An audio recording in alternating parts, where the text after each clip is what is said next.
Apakah orang yang meninggal dunia itu semuanya langsung kembali kepada Allah? Jawabannya belum tentu.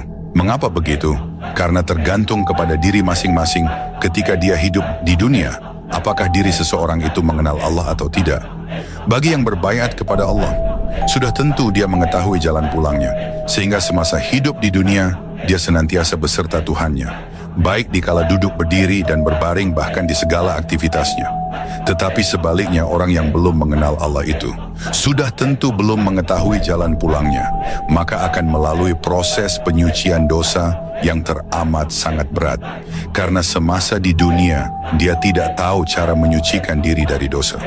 Nabi mengatakan, alat penyucian dosa itu dibakar dengan api, dan pilihannya hanya dua, yaitu dibakar dengan api zikirullah semasa di dunia, atau dibakar dengan api neraka sewaktu di alam akhirat. Pilihannya kembali kepada individu masing-masing. Kemudian, orang yang tidak mengenal Allah itu akan salah dalam penyembahannya. Yang disembahnya hanya angan-angan kosong belaka, karena yang dikenalnya hanya namanya. Tapi yang punya nama, Allah tersebut tidak dikenalinya. Sehingga terjadilah lain yang diperintah, lain pula yang dikerjakannya. Salah satu contohnya yaitu kata Tuhan, dirikanlah sholat untuk mengingat Allah. Tetapi yang terjadi di saat sholat lain pula yang diingatnya.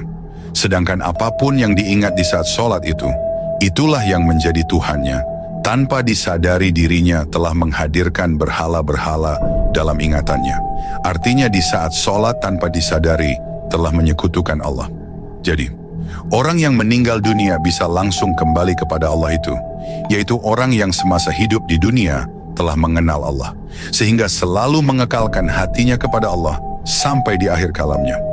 Orang yang semasa di dunia matanya buta, tidak melihat Allah, maka di akhirat nanti akan Allah jadikan matanya lebih buta lagi. Itulah janji Allah yang pasti berlaku.